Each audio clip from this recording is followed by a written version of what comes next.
Mais avant de parler fléchettes et de vous exercer aux fléchettes, on va quand même revenir sur la réunion du jour, parce que maintenant, vous savez, quand il y a une réunion du collège de la Ligue, on est tous très attentifs. Oui, effectivement, cet après-midi, à 14h, il y avait une réunion du collège de la Ligue 1, donc l'ensemble des présidents des clubs de Ligue 1 qui se réunissent.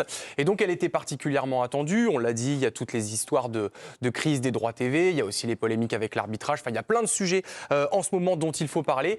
Et on suppose que cette réunion a été particulièrement tendue, notamment par rapport à ce que l'on a appris dans l'équipe du jour, avec des échanges extrêmement vifs lors des précédentes réunions du collège de la Ligue 1 entre présidents. Oui, parce que je rappelle, il y a eu le 14 juillet, exactement. Là, bon, cette fameuse réunion du 14 juillet, voilà, on a vu, mais aujourd'hui dans l'équipe, on a vu celle d'il y a 2 semaines, du 14 février, où il y a eu quelques déclarations chaudes aussi. Romain parlait d'échanges vifs, oui, c'est le mot, on peut dire ça, des propos plutôt très incisifs, notamment de la part de Joseph Ougourlian, le président de Lens, très remonté lors de cette réunion houleuse. L'équipe dévoile quelques extraits, parmi lesquels celui-ci. Toutes nos erreurs, Mediapro, Amazon, DAZN, viennent d'arbitrage du court terme contre le long terme. Là, vous avez bousillé le produit. C'est 10 ans qu'on a devant nous pour revenir aux chiffres d'Amazon d'il y a 3 ans en nombre d'abonnés. Juste pour que ce soit clair, 400 000 ou 500 000 abonnés, ça valorise nos droits à 150 ou 200 millions d'euros. C'est à peu près ça, la valeur de nos droits aujourd'hui, ok ? Donc, quand les prochaines négociations commenceront, avec Canal, avec DAZN, avec je ne sais pas qui, on est à 150, 200 millions d'euros. Ougourlian qui insiste et demande au président de la LFP, Vincent Labrune, et à Caillot également, de prendre leurs responsabilités. Grâce aux décisions de notre petite clique éclairée, voilà où on en est. Donc, ce que je vous demande, je vous en supplie, je me mets à genoux parce que c'est mon fric et j'en ai assez de payer les pots cassés de décisions qui n'ont ni queue ni tête. Essayez de travailler avec des gens qui comprennent ce marché. C'est difficilement compréhensible ce qui a été voté, DAZN, la clause de 2 ans, etc. Moi, je pense qu'aujourd'hui, le management de la Ligue, Vincent Labrune en particulier, le management du collège Jean-Pierre Caillot, ont une responsabilité très importante dans ce putain de désastre qui est le nôtre. J'aimerais bien que ces gens-là prennent leurs responsabilités, mais c'est beaucoup trop leur demander. Très belle lecture. Ouais, très bonne lecture. Vous faites très bien, Joseph Ougourlian. Bravo, Alicia. J'ai essayé de faire de mon mieux. Très bien. Et je rappelle d'ailleurs qu'on apprend aussi que Jean-Pierre Caillot a émis le souhait peut-être de démissionner, qu'il a été rattrapé pour ne pas démissionner à la suite justement de ces... Pas par tout le monde. Hein. Non, pas par tout le monde. Notamment Nasser El Khelaifi. Pas Ougourlian en tout cas, ça c'est sûr. Ça vous plaît ce genre de déclat vous? Masterclass. Ah ouais. Et d'Alicia à la lecture. Merci Ougourlian, parce que vraiment, enfin, je sais pas, je pense que c'est un petit peu tout ce qu'on ressent. Vraiment, la valorisation des droits, effectivement, tous les gens qui s'y connaissent nous disent que ça vaut pas beaucoup plus que 300 millions. On est à peu près dans là, il dit 200 même, il dit 150, oui, 200. Voilà, j'exagère volontairement. On est bien loin du milliard il y a quelques années. Du milliard. Aux responsabilités des uns et des autres, je trouve qu'il a 100% raison. La lecture du marché qu'il a, lui, en tout cas, elle me paraît parfaitement lucide. Elle n'est pas alarmiste, elle est juste lucide. Donc tout ce que on rappelle qu'il travaille dans les médias, lui. Hein. La dernière fois, Swan avait dit c'est mon feuilleton préféré, ma série préférée. Ouais. Mais sauf que là, je me suis trouvé un nouveau héros. et là, franchement, lui, vous l'aimez bien. Mais juste parce qu'il est lucide et qu'il dit un petit peu tout haut ce que beaucoup pensent tout bas. Et il pointe du doigt les vrais responsables.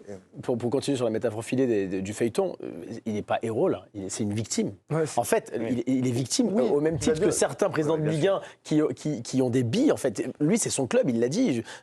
Franchement, c'est assez fort de dire voilà, moi je me mets à genoux, c'est mon fric en fait. C'est la même chose pour Valdemar Kita, c'est la même chose pour Laurent Nicolin et pour d'autres présidents de Ligue 1 qui ont investi et qui investissent chaque année, qui sortent de leur poche pour pas que le club soit endetté, pour pas que le club redescende à l'échelon inférieur, que le club puisse passer le cut de la DNCG. Lui, il se dit quoi aujourd'hui? Il est obligé de vendre quasiment. On n'arrête pas de dire oui, Will Steele n'a pas la même équipe qu'en début de saison. Mais heureusement, parce que s'il ne fait pas ça, le club coule financièrement et peut disparaître. On a vu ce qui s'est passé avec Bordeaux, avec d'autres clubs, c'est déjà arrivé. Et il est lucide par rapport à ça. Il est lucide et surtout, il tire la sonnette d'alarme, peut-être pour la dernière fois, parce que vous parliez des droits, même les gens qui nous suivent et qui ne comprennent pas ces chiffres-là, qui paraissent parfois un peu lunaires et obscurs. 200 millions d'euros à peu près de valorisation. Il y a moins de 10 ans, ça valait 4 fois plus. Quel championnat des 5 grands championnats européens a perdu 4 fois sa valeur en ayant accueilli sur ces dernières années Messi, Neymar, Mbappé dans le même championnat? Alors là, ils les ont perdus quand même. Non, mais ça a commencé. Bien sûr, ça a commencé à couler et à baisser ces dernières années quand ils étaient là. Donc en fait, c'est qu'on n'arrive pas à vendre ce produit. C'est toujours la même chose. La NBA aux États-Unis, quand elle change de diffuseur, elle garde la même valeur, la Première Ligue de la même manière. Nous, en Ligue 1, notre championnat, on n'a pas réussi à le valoriser, on n'a pas réussi à le viraliser. Et aujourd'hui, c'est le vrai problème de notre championnat, c'est qu'on n'est même plus intéressé par ce championnat. Et voilà pourquoi aujourd'hui, il y a si peu d'abonnés, malgré le prix qui est encore élevé, effectivement. Garde la même. Ouais. Au pire, bien sûr, augmente. Au bien pire, sûr. garde la même valeur. L'Allemagne a re-signé au même prix aussi bien sûr. assez Voilà, récemment. Et quand ça change de diffuseur, ça reste à des niveaux très élevés. Parce qu'on raconte généralement, des histoires. quand on change de diffuseur, c'est pour Là, gagner un aujourd'hui, peu il y a plus de d'argent. vrais en plus. manquements là-dessus. Olivier. Ils sont très peu à s'opposer à Nasser et à Vincent Labrune. Et lui, il tient ce statut d'opposant, et il le tient bien. Et je trouve que c'est lui qui sort un peu vainqueur de tout ce bordel, finalement. C'est lui qui ressort, et il est sur le même discours. Je rappelle juste, pour bien préciser quand même, parce que ce sont des propos qu'il a tenus en tête-à-tête, enfin en visio, mais voilà, il leur dit en face. C'est pas des déclats qu'il a fait dans la presse, en porte-presse, parce que ça, encore plus fort. C'est encore plus fort. Ce sont des fuites qu'on a, mais de ce qu'il leur dit vraiment en tête-à-tête. Voilà, juste pour faire la parenthèse. Oui, et c'est quelqu'un qui tient le même discours depuis le début, parce que c'était un de ceux qui s'opposait à la réélection, notamment de Vincent Labrune à la tête de la Ligue. Il l'avait dit. Et il est très bon. Et ce qui me surprend, c'est que j'ai l'impression que beaucoup de monde le découvre, parce que si on repense aux images qui sont sorties et à la réunion, quand Nasser Al-Khelaifi lui dit « Non, mais toi, tu connais rien ». Mais c'est pas possible de dire ça. S'il y en a bien un qui s'y connaît, il est à la tête d'un des plus grands groupes de médias en Espagne. Personne ne connaît mieux Mediapro que lui. Il sait exactement comment tout ça fonctionne. Et quand il dit qu'aujourd'hui, notre championnat vaut 150, 200, il a raison. Aujourd'hui, le Portugal a vendu ses droits à 190 millions. Les Pays-Bas ont vendu leurs droits à 150 millions. Et je pense que le championnat français, il se situe là. Et ces montants-là n'ont pas empêché ces championnats de bien travailler. Au contraire, les Pays-Bas sont juste derrière nous à l'indice UEFA. Ça ne les empêche pas de travailler. Donc lui, il est visionnaire. Il a vu beaucoup de choses avant tout le monde, et je pense qu'il va falloir l'écouter un peu plus. Olivier disait que Joseph Ougourlian était à la tête de la fronde, on va dire, contre la Ligue notamment, enfin contre Vincent Labrune, Nasser Al-Khelaifi, Jean-Pierre Caillot. On vous a fait cette petite infographie pour montrer un petit peu qui sont les principaux protagonistes dans ces conflits. Il y a un côté donc mené par Joseph Ougourlian, le président du RC Lens. John Textor est de ce côté-là aussi. Jean-Michel Roussier, le président du Havre, qui se plaint notamment de ne pas avoir récupéré d'argent de CVC, par exemple, et qui est en conflit avec la Ligue. Et de l'autre côté, du coup, on a le président du Paris Saint-Germain, Nasser Al-Khelaifi, Jean-Pierre Caillot, le président de Reims, qui est le président du collège de la Ligue 1, et donc Vincent Labrune, le président de la LFP. On pourrait aussi citer Valdemar Kita, qui a plusieurs fois critiqué la Ligue assez vertement dans les médias. Okay. Vous avez aperçu Jean-Michel Roussier, le président du Havre, sur cette infographie. Lui aussi, un président très en colère. Il en a ras-le-bol que les petits soient laissés de côté. Il en a marre de cette absence de transparence. Et on n'est pas plus con que vous pour ne pas être plus au courant. Et il n'y a pas 2 vitesses, mais 3 en Ligue 1. Les petits, vous nous prenez pour des cons parce qu'on n'est pas capable de comprendre, parce qu'on n'est pas discret, parce qu'on parle plus que vous aux journalistes. C'est insupportable. Voilà. Très bonne lecture encore une fois, Laetitia. Magnifique. Avec le ton, c'était parfait. On vous a pas entendu encore. Je suis honoré que vous me donniez la parole. Ah, voilà, je sais que j'ai les fléchettes après, mais je peux parler quand même. Je peux m'échauffer un petit peu. D'ailleurs, pour la fin. Wow, je vais essayer de... Non, en fait, je voudrais rebondir sur une des choses qu'a dit Olivier, qui est important, c'est que tu as parlé de gagnants dans ce combat-là. Et je pense que c'est peut-être le seul écueil dans lequel il ne va pas falloir tomber, malgré la justesse de ces propos-là, c'est qu'en fait, il ne peut pas gagner tout seul.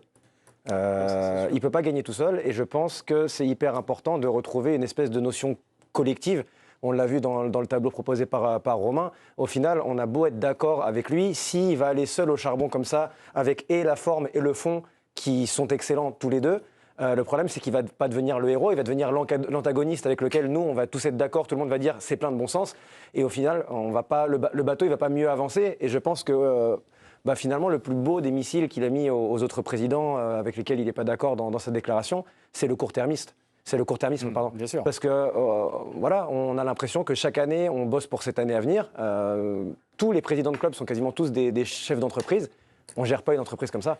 On ne gère pas une entreprise d'une année sur l'autre à se demander « Merde, comment je vais faire pour boucler le budget l'année prochaine ?» sans savoir c'est quoi le prévisionnel, sans savoir c'est quoi qui va se passer.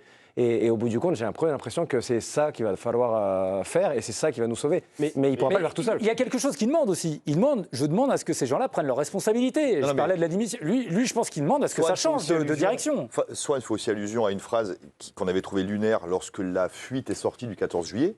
C'est Jean-Pierre Caillot qui dit « Je m'en fous de demain ». Ouais. Alors effectivement, ça se cogne avec ce que disait Karim.